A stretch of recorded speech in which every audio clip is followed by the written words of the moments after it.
Allora, è arrivato Valerio Vargiu ed è riuscito a valicare quelle orde di macchine che fanno poi di Viale Marconi una via trafficatissima, come sappiamo. Buongiorno Valerio. Buongiorno Valerio, ben trovato. Che arrivate qui all'alba, quindi no. Esatto, noi ci alziamo. Siete dei fortunati. E arriviamo dall'altra ad alzarsi alle 6:04. Noi ci siamo alzati alle 5:30.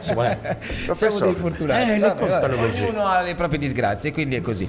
Deve patire le proprie croci ogni giorno. Il traffico per qualcuno quotidianamente di Viale Marconi è una piccola croce. Soprattutto con la pioggia. Ah sì, perché quando piove, sta È piovendo? benefica questa pioggia. Sta piovendo fuori? È benefica. Ma piove tanto. È benefica. Avantieri io ho parlato, gliel'ho detto, con alcuni contadini. Perché che urla il presidente? Non lo so, è così di mattina lui ha questo tono, ma anche di sera in realtà. Allora, ultimamente gli mancava la voce. Sì. no, sono stato sciroppato bene, sono stato supportato da buoni. Allora, piovono anche 300 milioni di euro, più 318, più altri 300, 1 miliardino di euro in arrivo in teoria. Allora, questo è il tema poi di stasera, i bilanci per quanto riguarda la giunta regionale. Ma è un qualcosa di Sardo. molto contestato, esatto. perché in realtà questi soldi che fanno parte dell'avvertenza per gli introiti dovuti dallo Stato alla Regione erano 600 milioni di euro.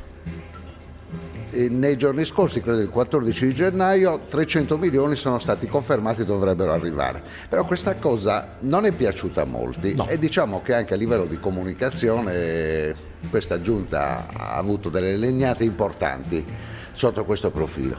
Comunque io dico, meglio 300 milioni subito e poi gli altri ovviamente ce li dovranno dare, non è che noi abboniamo gli altri 300, ecco. Spero quindi praticamente Valerio, cioè secondo te è perniciosa la polemica dell'opposizione? No, io non ti esprimi. Voglio voglio dire, se vogliamo metterci sulle polemiche, io proprio ieri notte abbandono per un attimo questo tema della finanziaria che sarà protagonista della trasmissione stasera con l'assessore al bilancio nonché vicepresidente dell'esecutivo Raffaele Paci. Professor Raffaele Paci. Per un'osservazione proprio a livello di comunicazione, sta per essere venduto Ibarbo e qualcuno ha scritto e qualcuno ha detto che è un giocatore incostante e compagnia bella. Io stavo vedendo proprio ieri notte la tabella dei voti medi del girone d'andata che riguardano tutti i calciatori. Sapete qual è il giocatore del Cagliari che ha la media voto più alto sul giornale autorevole come la Gazzetta dello Sport? Del Cagliari, quindi chiuso del dentro Cagliari, stiamo parlando del Cagliari. 6,29 Ibarbo. Ho capito. Vabbè, posso fare un il problema è che gli altri hanno uno e 6,08. Ok, sì, ma stiamo parlando dei giocatori del Cagliari. Prendiamo Ibarbo e mettiamolo dentro la schiera di quelli che segnano veramente con costanza, che sono i bomber veri. Adesso prima o poi muore quando fa così. C'è un po' di tosse. Questo è perché urla. No, non lo so. Questo è perché in qualche modo deve il buon Dio dà da pagare dei conti, capito? Comunque Ibarbo sarà con quella media alta, ma all'interno del giocatore del Cagliari. Ma ragazzi, noi stiamo parlando della squadra del Cagliari. Sì, se voi mi dite che è un giocatore. Vuoi sapere quanto è il voto di Conti? 5,29 media. Ok, però non ha molto sapere brillato. Chi è il portiere che è il voto più basso del campionato? Cragno. E vabbè, grazie a No, Cragno, ma che grazie, è sempre giocatore del Cagliari. Sì. Comunque se la mi media volete voto dire... di Don Sa per quel poco che ha giocato più alta di quella di Barbo. Comunque, ma mi fate parlare? Posso dire almeno quello che sto per dire da 6 ore? Conciso, concreto e ponderato. Vabbè, allora faccia lei, prego. Vada. Allora, la domanda, Valerio, la rivolgo a te. E mi pare che il presidente del Cagliari, posso dire una cosa? la facoltà. Lui non è riuscito a completare Io apprezzo la tua cultura della democrazia in uno stato di diritto, ma io l'ho invitato, siccome lui fa il divo capriccioso, allora che fa? Non era importante. Andiamo.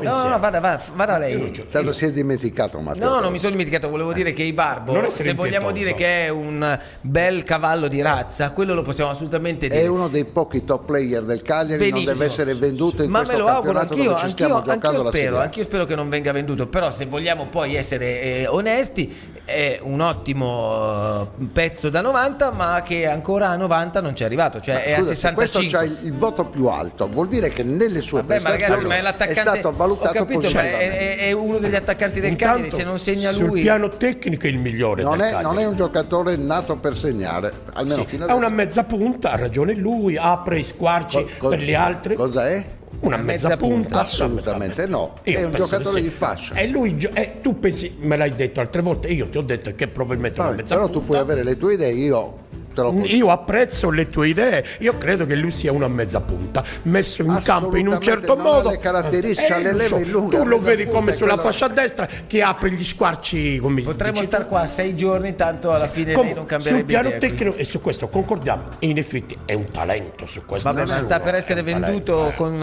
certezza che capiterà. Ti posso dire anche che ora un altro giocatore, non ne parla nessuno, appetito sul mercato è Saulo, vorrebbe il Torino a tutti i costi. Sì, è vero, è verissimo. Ma non credo che sarà più. Di Barbo che sia poi realmente venduto, quanta percentuale c'è? Cioè è un 70%? E speriamo che sia zero. Zero, chiaro, quello sì. Gli ambasciatori fare la al Presidente, poi ritorniamo sulla parte economica. Prego, stava dicendo prima. Conduco io la trasmissione. Bravo, sono contento, sono stanco. Se putta caso venisse venduto il Barbo, io so che ci sono trattative aperte e pare che il Presidente del Cagliari sia entrato nell'ottica di venderlo per fare i soldi, e non è un male. Idea, gli abbiamo fatto cambiare idea. Sì, sei sicuro che ha cambiato idea? Comunque io me lo auguro, ma putta caso venisse venduto. Per il suo bene è meglio che cambi idea. Una domanda, putta caso venisse venduto, una domanda. Puta. Secondo te chi potrebbe sostituirlo nel Cagliari, oggi come oggi, qualora lui venisse venduto? Non sostituirà nessuno i Barbo. Io ritengo che nella rosa c'è qualche giocatore? Ma il Cagliari sta giocando oggi senza il Barbo, la mia idea è Dessena e Donsà che si alternano sulla fascia destra anche nel ruolo di difensore. Ah, già, il tuo vecchio pallino di Dessena. Tu mi hai fatto una domanda, io sto rispondendo secondo le mie idee. Certo. Bene, torniamo a Panorama Sardo e alla questione bilanci. Parleremo quindi della finanziaria che deve assolutamente passare al più presto in Consiglio regionale, perché altrimenti i soldi non sono a disposizione, se non per le cose assolutamente importanti come pagare gli stipendi e compagnia bella, e quindi deve essere varata al più presto. Un altro argomento che affronterò e che è di grande attualità è quello degli scoraggiati. Se ne è parlato molto questa settimana. Gli scoraggiati, coloro i quali che non cercano lavorare, però ormai sono così scoraggiati, sono rassegnati, che non cercano neanche più il lavoro. In Sardegna sono 116.000. In Italia stanno crescendo in maniera esponenziale. Adesso, siccome non mi posso ricordare tutte le cose a memoria, però ti dico qual è il dato preciso. Il dato che riguarda gli scoraggiati. In Italia sono 3.600.000. Ma scoraggiati che vuol dire appunto lavoro 14,2% della forza lavoro. Ok, ma cosa pensano? Che poi il lavoro gli cada addosso? No, queste persone hanno fatto tutto, hanno fatto i concorsi. Adesso ma bisogna andare comunque dritti per la propria strada. Però è un problema nostro italiano che ci vede al vertice assoluto in Europa. Neanche in Grecia e in Spagna ci sono tanti scoraggiati come in Italia. Ma perché in qualche maniera non abbiamo la cultura del adesso mi invento qualcosa? Perché noi siamo attendisti, proviamo a fare le cose, poi aspettiamo che qualcosa si muova, però se qualcuno ci viene a bussare a casa probabilmente sarebbe meglio. Questa è un po' la filosofia. Se invece oggi più che mai, anche se ha un'età che magari uno non è più ventenne, ma anche a 40, 45 conto che in questa anni, fascia oraria in questa fascia oraria ci guardano tu molti hai scoraggiati, un pubblico di scoraggiati incredibili, quindi siamo allegri, tutti allegri. Ma no, io mi rivolgo agli scoraggiati cari, perché poi tra l'altro già chiamarvi scoraggiati mi sembra una cosa che non mi piace. Cari amici, cari venturiani che siete lì, che magari vorreste non guardarci o guardarci in replica la sera, ma purtroppo le condizioni appunto del lavoro non vi aiutano a potervi mettere in moto fin dalla mattina presto, io personalmente vi invito, vi esorto a cercare una via alternativa che possa essere anche mi invento una professione, cerco in qualche modo di allacciarmi a delle piccole passioni, piccole idee per farle diventare magari proprio oggi più che mai che tutto si è appiattito verso il basso, laddove una volta uno voleva fare qualcosa di anche artistico e gli dicevano tutti ma che fai, ma che vuoi fare? Vuoi fare il disc jockey, vuoi fare il calciatore, ma studia, prendi il pezzo di carta. Oggi che il pezzo di carta è importantissimo, ma si sono abbassate un pochino quelle possibilità col col pezzo di carta di trovare lavoro. Allora che venga fuori quella parte passionale di qualcosa, appassioniamoci a qualcosa, perché sai cosa manca, Valerio, secondo me? La passione oggi, soprattutto nei giovani, manca la passione per qualcosa. Se questa passione esiste, allora questa passione può essere comunque anche fermento di idee e di, in qualche modo, speranza per il futuro. Questo signore è scoraggiato. L'ho scoraggiato di più, dici? Questo signore è scoraggiato. Può essere anche una persona di 45 anni che ha perso il lavoro, è bussato a 1000 porte e non è più riuscito a trovare lavoro. Guarda, allora, io conosco molti che però, nonostante questo, a questa età si mettono comunque in discussione e cercano di tirarsi fuori dalla melma. Io condivido molto le cose che diceva anche Valerio. Vabbè, allora rimanete scoraggiati. Che devo fare? Ma l'appello, che è giusto fare un appello, però è necessario nel contesto storico in cui viviamo che le forze politiche o le istituzioni si attivino perché questi scoraggiati possano essere rincentivati a trovare lavoro. Sì, ma bisogna sempre aspettare che lo Stato intervenga. A parte è compito dello Stato quello di sì, è vero, paghiamo le tasse. No, esatto, bravissimo. In teoria però non tutti. Allora, ma il compito dello Stato è appunto di incentivare l'economia. Adesso il compito mio è di fermarci un attimo perché siamo alle 8:46, ci sono le nostre cartucce da sparare, cioè i nostri inserzionisti, e poi dopo torneremo con Caterina Murino al telefono. Quindi la conosci con molto bene? piacere. Sì. A tra poco.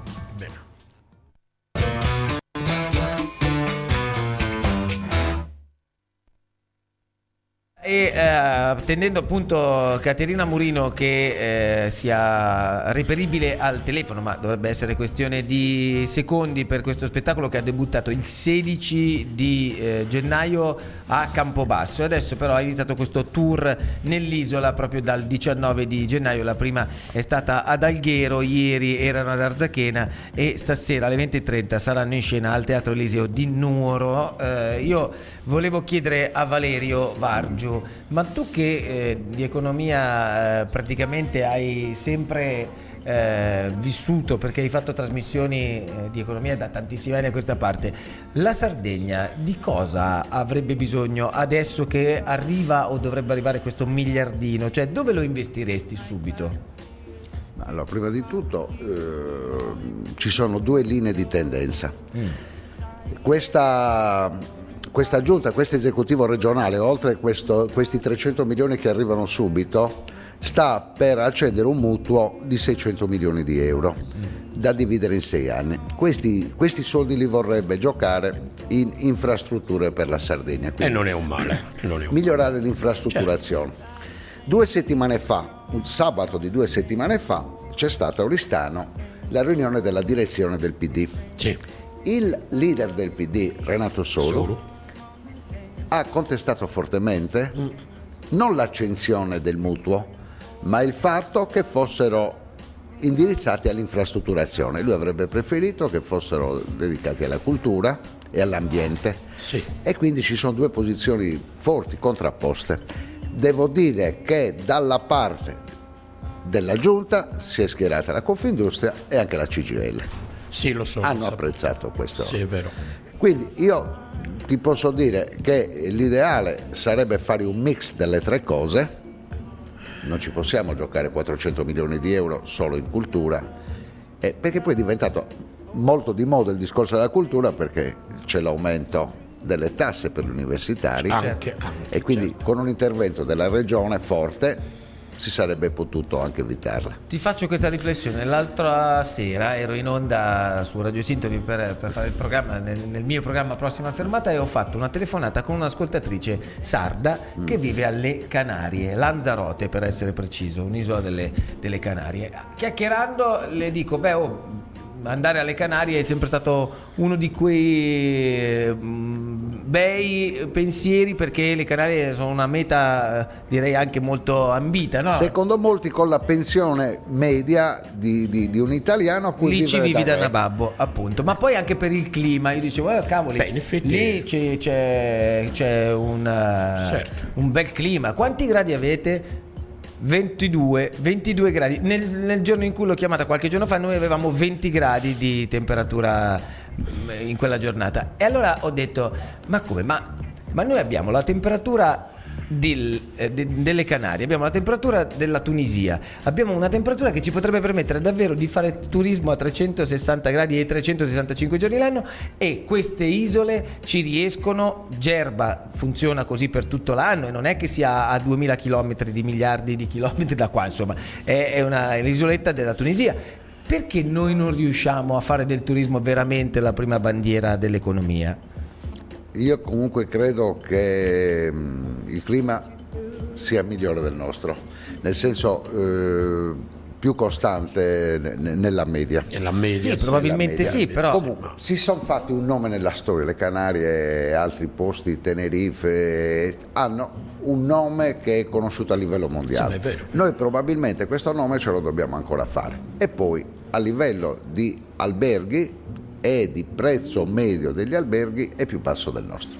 Cioè, tu mi vuoi dire che volare alle Canarie costa meno che venire in Sardegna fra un po'? Cioè i costi di spostamento sono più alti paradossalmente per venire in Sardegna che andare alle Canarie. Come abbiamo detto, con i soldi del pensionato tu riesci a dice, fare una buona qualità della vita. Ma abbiamo Caterina Murino. I costi di trasporto condizionano molto lo sviluppo. Va bene, stia un attimo. Sì, le chiedo di star zitto un attimo per favore, scusate, abbiamo Caterina Murino e allora mi dia spazio. Amico mio. Buongiorno Caterina. Buongiorno, la bella, meravigliosa Caterina. Ciao cara amica. Non litigate. No, ma non lo faremo mai, guarda, di ci mancherebbe spontanea volontà, è che ci viene naturale, capito? Cioè, è una roba che è impossibile gestire. Devo essere concorde con chi diceva che era costa di meno andare alle Canarie che venire in Sardegna, questo fa molto male. Lo so, per chi tra l'altro da quanti anni vive fuori? Da quanto tempo è che ormai tu non vivi più in Sardegna? Ma allora la Sardegna, volete sapere la mia età? Allora va benissimo, diciamo vabbè, non è quello. Ormai 17 anni ho lasciato la Sardegna. Quindi chi meglio di chi sta fuori sa cosa vuol dire quando bisogna tornare, perché ci torni spessissimo in Sardegna. Tra l'altro ci sei anche in questi giorni che appunto ti vedono protagonista di Doppio Sogno, dove appunto interpreti la parte di Nicole in questo spettacolo che è abbastanza particolare, no? È molto particolare, abbiamo già fatto 2 date, una ad Alghero e l'altra a Arzacchena ieri sera, e partiamo per Nuoro, tra un paio d'ore devo partire per Nuoro, e ringrazio già il pubblico calorosissimo e numerosissimo che sono venuti a vederci ad Alghero e Arzacchena, veramente, cioè con le lacrime veramente negli occhi, lo posso dire, perché sono stati veramente un pubblico straordinario, attentissimo, silenzioso e rispettoso, con degli applausi straordinari ai finali, quindi veramente grazie, speriamo di continuare così per il resto del nostro tour in Sardegna. Senti, ma è la prima volta che fai il teatro in Sardegna o avevi già... No, è la prima volta che faccio il tour, perché sinceramente avevo solamente fatto al massimo a Cagliari con Donna Flor e Salambò alla Notte dei Poeti a Noram, però è la prima volta che appunto faccio veramente la tournée sarda, e sono strafelice anche di spingere i miei amici a fare anche un viaggio itinerante nella nostra Sardegna. Ieri siamo rimasti ad Alghero e li ho spinti a vedere la fabbrica del corallo. Quindi io adesso cercherò di spingere a Nuoro per andare a vedere le cantine, quindi sto cercando di spingere giustamente i miei colleghi da guida turistica. Brava Caterina. Sì, fai bene, assolutamente, fa bene. Promotrice di una terra meravigliosa che rappresenti nel mondo, quindi fai benissimo. Senti, accanto a te Ivana Monti, Giorgio Lupano, Rosario Coppolino, insomma la regia di Giancarlo Marinelli, uno spettacolo, come ci hai raccontato quando sei venuta qui in questo studio, che ha delle trame che si intrecciano e particolari, come dicevamo. Vogliamo solo ricordare di cosa parla lo spettacolo velocemente? Allora, lo spettacolo è tratto appunto da Doppio Sogno di Schnitzer, la gente si ricorderà Eyes Wide Shut, ed è uno spettacolo molto particolare perché anche coloro che hanno, tra virgolette, studiato e hanno visto il film rimarranno molto stupiti, perché Giancarlo Marinelli ha messo in scena uno spettacolo sulla psiche umana piuttosto che solamente sui tradimenti, sulla gelosia dell'amore coniugale, perché Marinelli appunto ha capito e ha saputo appunto che Schnitzer scrisse Doppio Sogno in un momento molto particolare della sua vita, dopo il suicidio di sua figlia quindicenne, e da questo trauma lui scrisse un percorso molto appunto addentrato nella psiche umana, e quindi il filo rosso conduttore dello spettacolo va al di là di quello che Kubrick ha messo in scena nel film, e devo dire che abbiamo veramente un pubblico straordinario, perché ci fa una marea di domande finali estremamente pertinenti, e uno forse dei complimenti più belli che abbiamo ricevuto è che uno psicologo che è venuto a vederci ad Alghero ha chiamato un altro suo amico dicendo: dobbiamo andare a vederlo almeno altre 2 volte. Quindi detto da uno psicologo, sinceramente, perché è estremamente intrigante, certo. E moltissime persone hanno detto appunto che al primo tempo rimangono tutti con il fiato sospeso perché non si capisce niente, e poi giustamente questo filo rosso verrà sciolto al secondo con un viaggio itinerante nel cervello di mio marito. Bene. Che è poi il dottor Fridolin, giusto? Esatto, Daniel Fridolin. Detto questo, ricordiamo ancora la data di questa sera al Teatro Eliseo di Nuoro, ma poi stasera, tra l'altro alle 18:30 a Casa Rosa ci sarà un incontro col pubblico, no? Se non sbaglio. Esatto, okay, non poi, vedo l'ora. Domani sera, giovedì alle 21 al Cineteatro Comunale Nelson Mandela di Santa Teresa di Gallura, venerdì 23 alle 21 al Teatro Comunale di San Gavino, e infine sabato 24 alle 21 al Teatro Carmine di Tempio Pausania. Questo il tour di Doppio Sogno con la bellissima e bravissima Caterina Murino. Grazie Caterina. Grazie a voi, buona giornata, vi aspetto. Grazie, vi aspetto copiosi auguri grazie per la tua carriera, cara amica. Come sempre. Grazie. Ciao, baci, buon viaggio per Nuoro. Grazie, allora, sempre carina, sempre straordinariamente elegante. Io rimango una donna molto bella. Rimango del parere che è difficile fare la televisione al telefono. Ah vabbè, questo è difficile, e poi nel caso particolare della Murino rende molto di più il video. L'abbiamo già avuta. Ha scoperto, l'abbiamo avuta. Fa parte anche del promo, quindi sì. Diciamo che fare la televisione al telefono può essere difficile, ma se tu fai un programma che ha come concetto di fondo la radio, allora diventa diverso. Certo. Allora, stasera alle 21 Panorama Sardo, andando in chiusura, con temi importanti. Darti un dato che riguardava sempre gli scoraggiati, che non ho dato prima. Abbiamo detto che oltre il 14% degli italiani sono scoraggiati, ma c'è una bella divisione, perché il 6% è sopra Roma e il 30% sotto Roma. E drammaticamente ancora una volta il Sud paga un prezzo alto. Il famoso mezzogiorno, quasi un terzo del mezzogiorno è scoraggiato. Allora non scoraggiato. Noi dove stiamo però? Stiamo nel centro, noi centro-sud o siamo centro-nord? un po' meglio della media del mezzogiorno, un po' meglio della media del mezzogiorno, però abbiamo 116.000 scuole, come dire quasi la città di Cagliari di scoraggiati. Dai, da questo programma il nostro motto è ottimismo, come dice Ciro Cicatillo, ci proviamo a essere ottimisti in qualche maniera. Se posso, se può star zitto mi fa un favore.